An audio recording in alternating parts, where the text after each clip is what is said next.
Sir 30चं if an electron in a hydrogen atom jumps from level n3 orbit to n2, then emitted radiation frequency is frequency विचारले. Answer झालं तुमचं first page दिस side दिसा option D बरोबर आहे. आपल्याला काय फाइंड करायचं फ्रिक्वेन्सी फॉर्म्युला आरसी येणार मग आरसी घ्यायचं बिकॉज आन्सर आरसी मध्ये आहे ना. Okay 1/n² minus 1/m².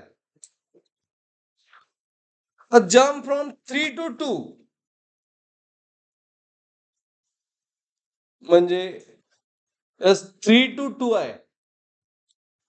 मग 3 2 square 4 3 square. So it is as 4 minus 9 minus 4/36. Nothing but as option D. फार सोपा प्रॉब्लेम होता. असं काही वेगळं नव्हतं यामध्ये. नंबर 21 फार महत्वाचं आहे.